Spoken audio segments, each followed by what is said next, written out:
Hello everyone, welcome to my new shorts. কেমন আছো তোমরা সবাই? আমি আবারও চলে এসেছি তোমাদের কাছে নতুন একটা শর্টস নিয়ে। আজকে গোপুয়া ডাড্ডি সোয়েটার নিয়ে আসিনি, আজকে এনেছি থালপোষের একটা নতুন ডিজাইন নিয়ে। এই অর্ডারটা এসছে কোথা থেকে আমি ঠিক জানি না। আমার একটা বান্ধবী কাম দিদি, তার সে আমাকে ফোন করে বলে যে তুই এগুলো বানাস। আমি বললাম হ্যাঁ বানাই। বললো একটা দিদি অর্ডার করবে। তারপর আমি সেই দিদির সাথে কথা বললাম।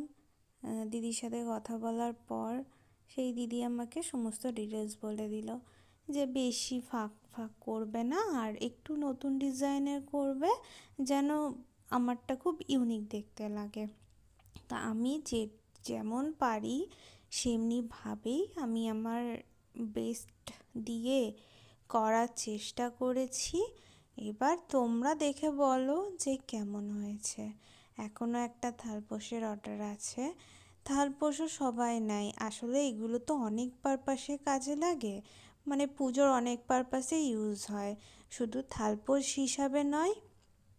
এগুলোর উপর ঠাকুর বসানো, তারপর ঠাকুরকে খেতে দেওয়া, ভোগ দেওয়া, তারপর ফল পুজো দিতে যাওয়ার সময় ফল ঢাকা দিয়ে নিয়ে যাওয়া, অনেক পারপাসে ইউজ হয়।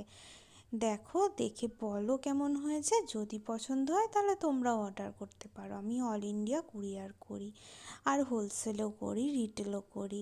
আমার চ্যানেলটাকে ভালো লাগলে অবশ্যই সাবস্ক্রাইব করো। টাটা।